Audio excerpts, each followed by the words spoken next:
Vamos dar sequência ao nosso curso de eletrocardiograma e hoje nós vamos debater um pouco, discutir sobre a física que envolve a eletrocardiografia. Então vamos ver as derivações, os vetores e o triângulo de Rayleigh. Nesse momento, o seu coração disparou um impulso elétrico. Isso acontece 100 mil vezes por dia. A duração de cada ciclo cardíaco é em torno de 300 milissegundos. E a gente consegue registrar cada um desses ciclos com 12 cabos. E esse registro é chamado de eletrocardiograma. A pergunta que muda tudo. Você entende o que esse impulso diz? O que ele fala? Qual é o nosso dilema? É reconhecer ou entender o eletrocardiograma? Existe uma diferença crucial entre os dois. Reconhecer é algo que você cria um padrão. Você viu essa coisa antes? Você memorizou qual é a resposta? Isso costuma falhar sob pressão. Já entender é saber por que o traçado tem essa forma e deve funcionar sempre. Então, essa apresentação não é para memorizar, é para aprender e entender. Por que cada onda existe? Por que o traçado é assim e não de outra forma? Por que os desvios sinalizam determinada doença?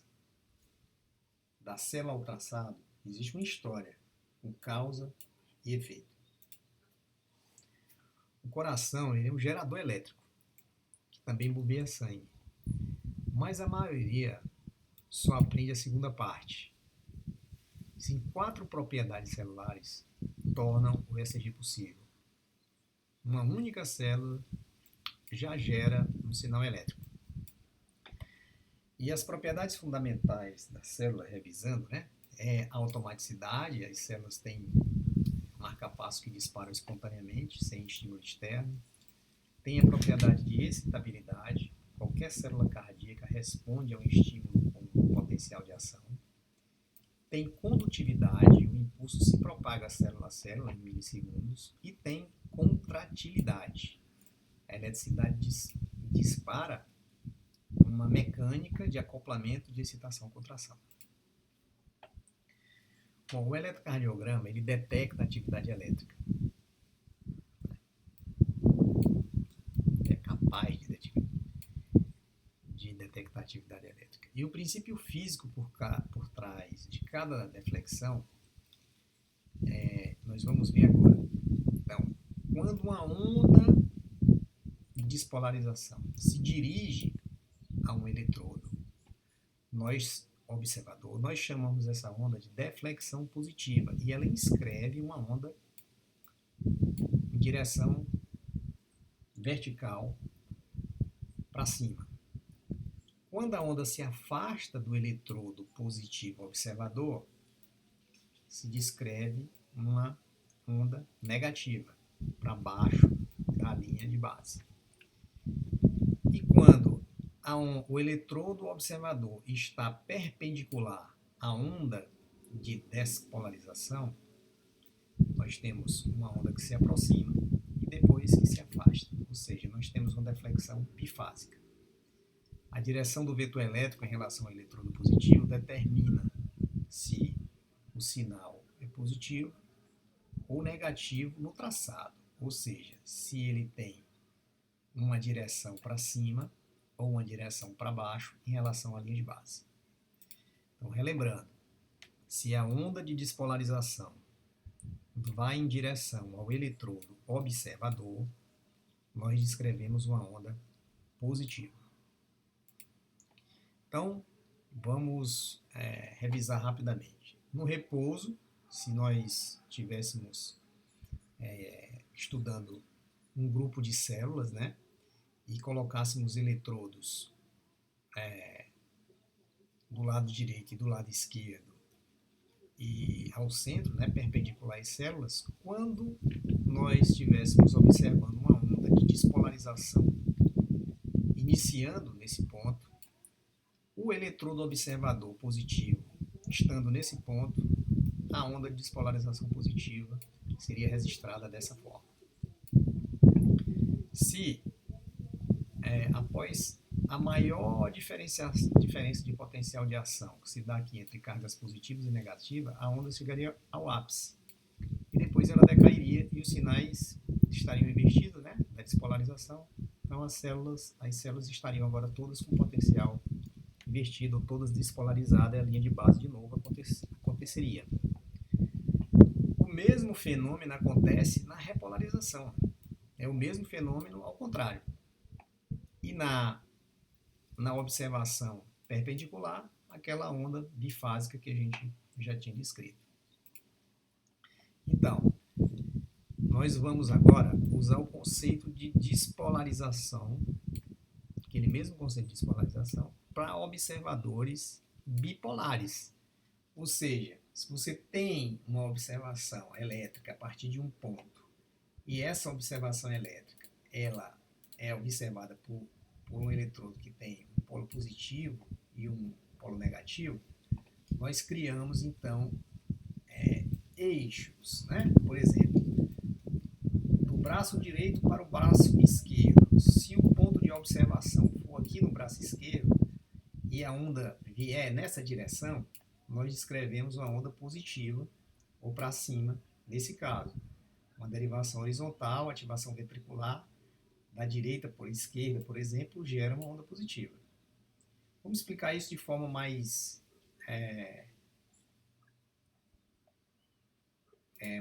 visual, digamos assim.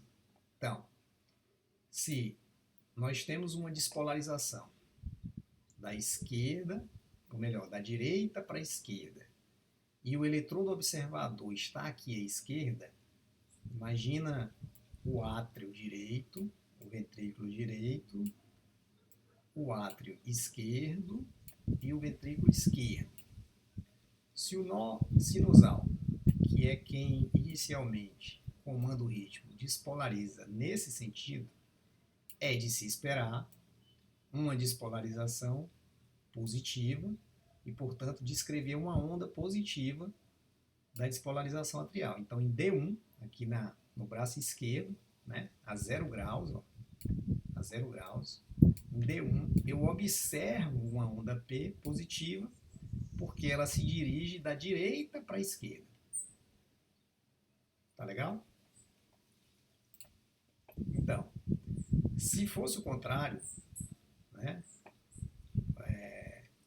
uma onda de despolarização, vamos repetir novamente, vamos repetir, né? Vamos repetir o evento. Quando a gente descreve o eixo hexagonal aqui, a gente pede sempre para fazer o seguinte, ó. Uma vez que você está analisando o eixo, pontos de observação, faça o eixo Y e o eixo X, você sabe que é voltagem em relação ao tempo, e você desenha cada câmara cardíaca num quadrante. Então aqui vai ser o átrio direito, aqui vai ser o átrio esquerdo, o ventrículo esquerdo e o ventrículo direito. Tá? Então, o nó sinusal despolariza de cima para baixo e da esquerda para a direita. Então, tudo que tiver nessa região vai ver a onda de despolarização positiva. Tudo que tiver nessa região vai ver a despolarização atrial positiva também. Então, em situações normais, a despolarização advinda do nó sinusal promove ondas P positivas em AVL, D1, AVF e D2. Tá? Então, AVR está aqui, ó. Se a onda positiva se afasta de AVR, o que está acontecendo? Vai descrever, então, uma onda P negativa. Tranquilo, né? O eletrodo observador positivo, a onda de despolarização que caminha em direção a ele, descreve uma onda positiva. A que se afasta é descrita como uma onda negativa. Nós chamamos isso de plano frontal. Tá? É como se fosse Imagina um quadro, né? Você fica de pé de frente para o espelho e você está vendo o seu plano frontal. Então, em D1 eu estou vendo 0 grau, braço direito para o braço esquerdo. Em D2 eu estou vendo 60 graus. Em D3, 120 graus. Em AVR eu estou vendo menos de 150 graus. Em AVL, menos 30 graus. E em AVF, 90 graus. O eixo normal é quando o vetor de despolarização se encontra entre menos 30 e 90, desvio para a esquerda entre menos 30 e menos 90, desvio para a direita mais 90 mais 180, indeterminado quando se encontra nesse intervalo. As derivações precordiais têm outra dinâmica, né? Os eletrodos são colocados em sequência, o primeiro no quarto espaço intercostal na borda external direita, o V2 no quarto espaço intercostal na borda external esquerda, o V4 no quinto espaço intercostal na linha hemiclavicular, o V3 entre V2 e V4, V5 quinto espaço na linha axilar anterior e o V6 quinto espaço intercostal na linha axilar média. Portanto, se a gente observar a colocação desses eletrodos, nós estamos vendo aqui, ó, o V1 fica exatamente sobre V1 e o septo interventricular. V2 observa aqui, ó, a parede do septo, né? V3, septo, um pouco do septo e parede anterior, juntamente com V4, parede anterior, e V5 e V6, parede lateral do ventrículo esquerdo. Uma vez que o plano horizontal se trata de uma linha imaginária horizontal que atravessaria o seu corpo, o seu coração, da frente para trás, enquanto que no plano frontal seria de cima para baixo, da esquerda para a direita. Então está aqui o plano horizontal, seria, digamos assim, seria a profundidade do seu corpo, seria a observação do fenômeno elétrico em profundidade, da frente para trás. Bom, uma vez que a gente utilize as derivações do plano frontal e do plano horizontal, nós temos, portanto, 12 derivações. São 6 do plano frontal e 6 do plano horizontal. E é assim que o eletrocardiograma, digamos assim, é montado, é constituído, é apresentado para a gente. E uma vez que você tenha essa apresentação, você, toda vez que a gente for analisar o eletrocardiograma, não esquecer de fazer o eixo do X e o eixo do Y, botar uma câmara dentro de cada eixo, né? Átrio direito, átrio esquerdo, ventrículo direito, ventrículo esquerdo. A onda de despolarização normal começa no nó sinusal e caminha até o nó AV. Então aqui a despolarização atrial produz uma onda P. Inicialmente a despolarização é do átrio direito e por fim do átrio esquerdo. O impulso caminha dentro do nó AV e produz o intervalo PR. Depois produz o QRS, que é a despolarização ventricular. E por fim a repolarização ventricular. Então, quando a gente observa o fenômeno despolarização atrial, positivo em D1, positivo em D2, positivo em AVF, positivo em AVL, nós estamos observando o fenômeno de despolarização atrial iniciando no nó sinusal e caminhando da direita para a esquerda. Então, uma onda de despolarização viajando para longe do eletrodo gera sempre uma deflexão negativa. Em qual câmara o maior sinal elétrico normalmente é gerado? Ventrículo esquerdo, né? Tem maior número de células, tem maior volume celular, tem maior volume de despolarização. O eixo a menos 45 graus no adulto representa o quê? Desvio para a esquerda. Lembrar que a despolarização, o eixo de despolarização, é muito simples. Cada câmara dentro de cada quadrante. Átrio direito, ventrículo direito, ventrículo esquerdo, átrio direito. Só temos que aumentar o tamanho dos ventrículos em relação aos átrios, né? Então, se a despolarização aqui é AVL, né? Menos 30.